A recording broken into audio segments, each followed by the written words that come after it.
সম্মানিত ভিউয়ার্স, ই-টিন বা tax identification number আমরা কীভাবে ই-টিন সার্টিফিকেট করার জন্য অনলাইনে অ্যাপ্লাই করব এবং অনলাইন থেকে সংগ্রহ করব। এখন আমাদের টিন বা ই-টিন লিখে সার্চ দিলে এরকম একটি অপশন আসবে, সেখানে আমরা প্রথমটায় ক্লিক করব, যেমন ই-টিন রেজিস্ট্রেশন।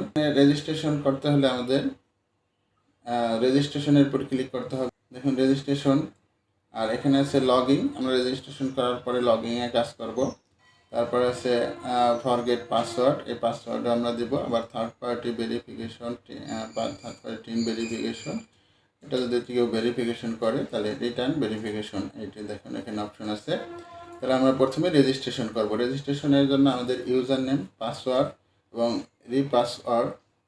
পাসওয়ার্ডটি আরেকবার টাইপ করে দেবেন। পাসওয়ার্ডটি কমপক্ষে 8 অক্ষরে হতে হবে, 8 ক্যারেক্টার হতে হবে। এখানে দেখুন আবার আছে সিকিউরিটি কোশ্চেন, এখানে যে কোশ্চেনগুলো আছে যে কোনো একটি কোশ্চেন দিয়ে আপনি এখানে অ্যান্সার লিখে দিবেন। কারণ ভবিষ্যতে যদি আপনার পাসওয়ার্ডটি প্রয়োজন হয় বা এটি রিকভারি দরকার হয়, পাসওয়ার্ড বা মনে না থাকে, তখন এই সিকিউরিটি কোশ্চেন দিয়ে আপনি পাসওয়ার্ডটি রিকভারি করতে পারেন। তারপরে কান্ট্রি তো আমাদের অটোমেটিক বাংলাদেশ আছে। আর এখানে আছে মোবাইল নাম্বার, এখানে মোবাইল নাম্বারটি দিবেন। মোবাইল নাম্বারটি অবশ্যই একটি নাম্বার একবারই ব্যবহার করতে পারবেন। তারপরে ইমেল অ্যাড্রেস, এটা অপশনাল, এটা দিলেও হয় না দিলেও সমস্যা নেই। তারপরে আপনি আই অ্যাম নট রোবট এটার উপরে ক্লিক করবেন। এখানে ক্লিক করার পরে রেজিস্ট্রেশনে ক্লিক করবেন। রেজিস্ট্রেশনে ক্লিক করার পরে আপনার মোবাইলে একটি ওটিপি যাবে, সেই ওটিপি কোড নাম্বারটি এখানে দিয়ে দিবেন, তাহলে আমাদের রেজিস্ট্রেশন হয়ে যাবে। তারপরে এই যে ইউজার এবং এই ইউজার আইডি এবং পাসওয়ার্ড দিয়ে আমরা লগ ইন করবো। দেখুন লগ ইন করবো। এখানে আমরা এই যে ইউজার নাম্বারটি ব্যবহার করেছিলাম সেই ইউজার নাম্বারটি দেব এবং পাসওয়ার্ড এখানে দেব। তারপরে লগ ইনে ক্লিক করব। লগ ইনে ক্লিক করলে দেখুন ইতিপূর্বে যে ট্যাক্স সার্টিফিকেট আপনারা ওপেন করেছিলেন এখন কিছুটা একটু পরিবর্তন হয়েছে, সেজন্য আমি এই ভিডিওটি আবার পুনরায় করছি। দেখুন টিন অ্যাপ্লিকেশনের মধ্যে আছে প্রপোজ টিন অ্যাপ্লাই ফর, এখানে আছে ইন্ডিভিজুয়াল বাংলাদেশ, যারা বাংলাদেশে আছেন এই অপশনগুলোই থাকবে। ইন্ডিভিজুয়াল বাংলাদেশ এবং এনআইডি নাম্বার দিয়ে আমরা এটি করব। তারপরে আছে ইনকাম ক্যাটাগরি, এখানে আছে সার্ভিস বা প্রফেশনাল, বিজনেস, আদার্স। আপনারা এখানে যে অপশনটি আপনাদের প্রযোজ্য সেটি দিয়ে দিবেন, আর যদি এর মধ্যে যে অপশন না থাকে তাহলে আদার্সে ক্লিক করবেন। তারপরে আছে ডিস্ট্রিক্ট, আপনি যেই ডিস্ট্রিক্টে ট্যাক্স সার্টিফিকেটের ফাইল খুলতে চান সেই ডিস্ট্রিক্ট লিখবেন। যার নিজ জেলা লিখলেই ভালো হয়, কারণ আপনারা অনেকে চাকরি করে বা অন্য জায়গায় থাকে, সেখানে যদি আপনারা ফাইল খুলেন তাহলে আবার ওইখান থেকে ট্রান্সফার করতে একটু ঝামেলা হতে পারে। তাহলে এখানে আমরা প্রপোজাল এখানে দেব টিনের। দেখুন এখানে ডিক্লারেবল ট্যাক্স ইনকাম, যদি আপনাদের ট্যাক্স ইনকামেবল থাকে তাহলে যদি প্রতি বছরে রিটার্ন যেই কাজে দিবেন সেটা যদি প্রতি বছর রিটার্ন দেওয়া লাগে তাহলে এটা ক্লিক করবেন।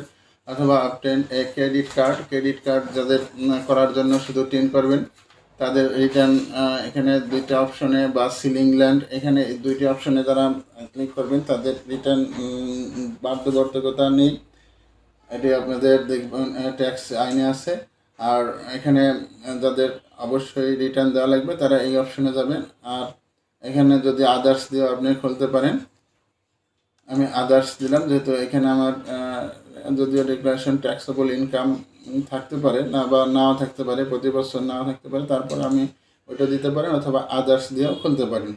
তারপরে এখানে আপনার যেই ইনকাম সোর্স অফ ইনকাম, মানে সোর্স অফ ইনকামের মধ্যে আপনার যেই অপশন এখানে যেটা আছে সেগুলোর মধ্যে আপনার যদি বিজনেস প্রফেশনাল, আমি যেহেতু বিজনেস করবো সেহেতু বিজনেস দিলাম। তারপরে নেক্সটে ক্লিক করব। নেক্সটে ক্লিক করলে আপনাদের পরবর্তী অপশন চলে আসবে। এখানে দেখুন আমরা তো মাদারীপুর দিয়েছি, এখানে লোকেশনটা মাদারীপুর আবার দিয়ে দিলাম। তারপরে গো টু নেক্সটে ক্লিক করলাম। নেক্সটে ক্লিক করার পরে এখানে দেখুন ট্যাক্স পেয়ার নাম, মানে করদাতার নাম আপনার আইডি কার্ডে যেরকম আছে সেভাবে লিখতে হবে।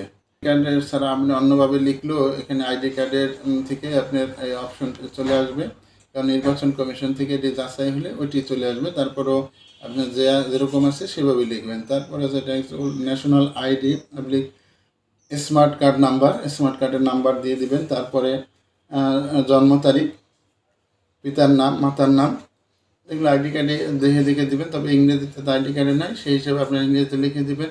এবং স্বামী স্ত্রীর নাম যদি স্বামীরটা করে, স্পাউস নেমস। তারপরে মোবাইল নাম্বার আমাদের অটোমেটিক চলে আসছে, যেহেতু আমরা ওই মোবাইল নাম্বার দিয়েই রেজিস্ট্রেশন করেছি। আর এখানে মোবাইল নাম্বার পরিবর্তনও কোনো সুযোগ নেই। তারপরে আছে কারেন্ট অ্যাড্রেস, এখানে লিখে তারপরে গো টু নেক্সটে ক্লিক করবেন। আমরা সম্পন্ন করার পরে এখানে গো টু নেক্সটে ক্লিক করব। গো টু নেক্সট ক্লিক করার পরে আমরা এই অপশনে নেক্সট দেওয়ার পরে এই অপশনে চলে আসছে। এখানে দেখুন আমাদের তথ্যটা চলে আসছে পুরোপুরি।